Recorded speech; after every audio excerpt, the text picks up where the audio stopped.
Hello，大家好，欢迎各位观众再次回到卡达班生存游戏频道。在日常生活中，由于缺乏威胁，我们经常会忽略环境声音所带来的资讯。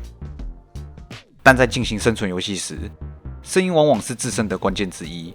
你必须仔细地聆听、分辨和应用。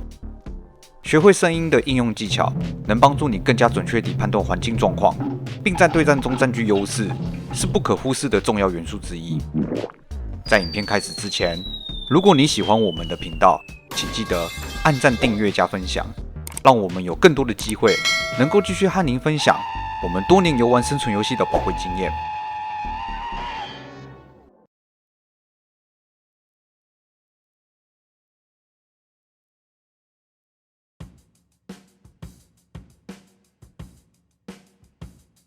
声音是由声源物体振动而产生的音波，这些音波可以透过气体、固体和液体介质进行传播。当这些音波到达耳朵时，会让耳膜和听小骨产生共振，进而刺激听觉神经，转化成神经讯号，并输送至大脑，让我们听到声音。人类可聆听到的声音频率范围大约是20赫兹到20K 赫兹的普通声波，高于这个范围的声音称为超音波，而低于这个范围的声音则称为次声波。这两种声音都无法使耳膜和听小骨产生共振。此外，人类可聆听到的声音分贝大小，低于60dB 以下的声音被视为宁静，而超过85dB 以上的声音可能会对听觉造成伤害。而且，大脑一旦接收到声音，就能概略地分辨出声音的音量大小、频率高低，甚至是传递内容，并利用声波进入耳道和听小骨微小的时间差，进而判断声源的概率位置和方向。然而，人类的听觉系统并不完美，它无法透过接收到的声音准确判断出声源的位置和距离长度，也无法接收到音量太小的声音。相反的，这套系统一旦接收到太大的音量，还很容易造成永久不可逆的损害。即使正常使用，也可能会随着年纪增长，降低可聆听到的频率范围和音量大小。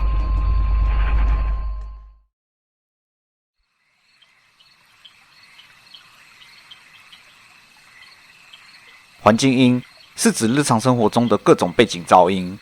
通常都是由周围的自然和人造声源所产生，例如风声、鸟鸣声、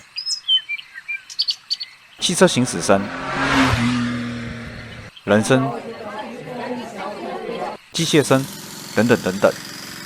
然而，当听到太多的声音时，大脑会很容易混淆，无法判读声音。因此，干扰听力最基本的方式就是利用环境音来掩蔽其他的声音，例如脚步声、枪声、枪支与背心装备的撞击声等等等等。其中，环境音主要可以分为两种：连续不间断的环境音，短暂不持续的环境音。连续不间断的环境音是一种能够长时间持续发出声响的环境音。日常生活中常见的连续不间断环境音有下雨声、瀑布的流水声、虫鸟鸣声等等等等。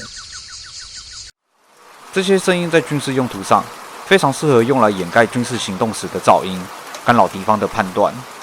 在应用上相对简单，不用担心环境音随时有可能中断的问题。短暂不持续的环境音，这是一种短时间可以任意夹杂在连续不间断的环境音中，无法持续发出声响的环境音。日常生活中常见的短暂不连续环境音有风声、打雷声、海浪声、飞机起降声、开枪声等等等等。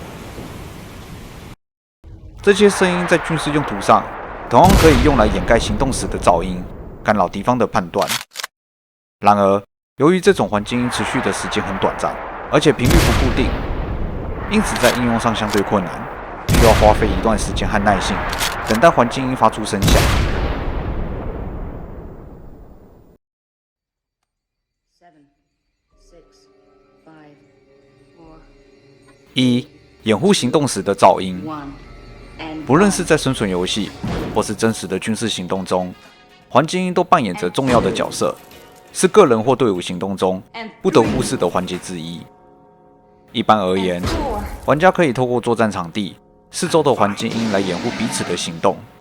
让敌人无法有效察觉他们的动静。然而，若在作战环境中没有任何环境音可以利用时，就需要玩家们自行产生枪声，以掩护队友的脚步声。这种方法可以在需要时立即使用，能有效提高生存游戏作战时的效率。二、欺骗诱敌。除了利用作战场地周围的环境音来掩护行动时所产生的噪音之外，玩家还可以利用一些声音来欺骗敌人。例如，在少人战的情境下，玩家可以故意制造更换弹夹的声音，并喊出已经用尽弹药的话语，诱使对手出击。又或者是持续射击没有子弹的枪支，迫使敌人做出条件反射动作，协助团队取得对战时的优势，等等等等。再有技巧一点，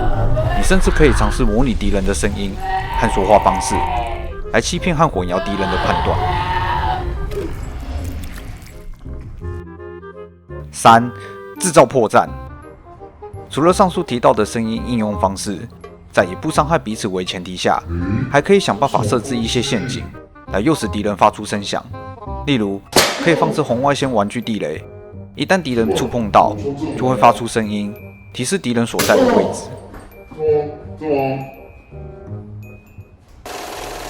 或者在地面上放置容易发出声响的物品，像是瓷砖、碎石或碎玻璃，迫使敌人在经过时容易发出声响。再心机一点，还可以在中午休息时刻请大家吃地瓜，迫使敌人在用餐后变得容易放屁，发出声响。最后，我们来聊一聊被动式抗噪耳机。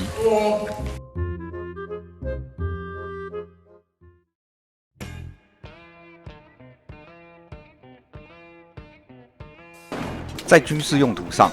佩戴被动式抗噪耳机最主要的目的是为了保护作战人员的听觉系统。这是因为真枪在射击时，实际枪声至少高达120 dB， 若在室内射击，枪声甚至有可能到达150 dB 以上。如果不佩戴被动式抗噪耳机，会很容易损害听力系统。此外，它不仅可以放大微弱的低频声，抵消部分环境噪音的干扰，强化佩戴者对周围环境声音的感知，也可以用来接听对讲机的发话内容。然而，这种军用级别的被动式抗噪耳机价格昂贵且功能单一，日常生活需求性不高。因此，目前在台湾生存游戏场上常见的降噪耳机，大多是真品被动式降噪耳机的复刻品。一般而言，军用等级的被动式降噪耳机会有较高的耐用性、防水性和噪音阻隔能力，可以在极端恶劣的环境下长时间使用。而且，它们还会搭载最先进的蓝牙音频晶片、高声道模拟演算法、平面式喇叭，借以达到更高效的降噪效果，使喇叭发出的声音更加清晰且真实。相反的，复刻品被动式抗噪耳机则注重性价比，它们采用初阶的降噪音频晶片，移除多声道 DSP 音讯演算法，采用传统喇叭、实体接线等等等等，借此降低制造价格，导致复刻品被动式降噪耳机的功能相对简单，其降噪运算速度和准确度远远不如军用等级的降噪耳机。而且在实际使用时，降噪耳机有可能会影响射手枪支操作的顺畅度，并且还存在个人适应性的问题。不是所有人都能接受佩戴被动式降噪耳机的聆听感，有些人可能会感到不适或觉得奇怪。此外，复刻品被动式降噪耳机也无法像电玩游戏那样展现出优异的环境音过滤效果，在多人战的情境下使用，过多的嘈杂声仍会干扰判断。但理论上，在进行生存游戏时，佩戴被动式降噪耳机仍会较有优势。然而，具体的优势是否显著或不好用，则见仁见智。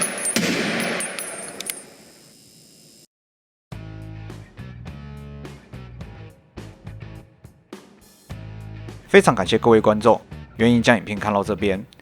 现今台湾的生存游戏需要特别留意声音的作战场地主要以丛林场和户外建筑场地为主。室内收费场地由于靠近休息区，随时都会有说话声、试枪声或音乐声等等噪音存在，因此利用声音来掩蔽移动时的噪音相对简单。相较之下，丛林场和户外建筑场地则安静许多。这些场地通常充满了树丛和杂草，更加考验生存游戏玩家如何利用环境音来掩蔽自身行动噪音的技巧。此外，作战人数也会影响掩蔽自身行动噪音的难易度。一般而言，当作战人数逐渐减少时，作战人员就越需要刻意掩蔽自身行动的噪音，避免被敌人掌握先机。相反的，在多人战的情境下，由于场地内会充满脚步声、开枪声和洪亮的交谈声，因此利用环境音来掩蔽自身行动的噪音会比较简单。不过，在生存游戏场上，声音应用的方式绝对不只限于影片所提及的内容，还有一些更为抽象的执行方式，我们无法透过影片拍摄清楚地表达出来。如果各位观众还知道其他有趣且实用的声音应用作战方式，欢迎在影片下方留言分享给大家。好啦，这次的影片就先拍到这边，希望你们喜欢这次的影片。我是阿耀，我们下次见，拜拜。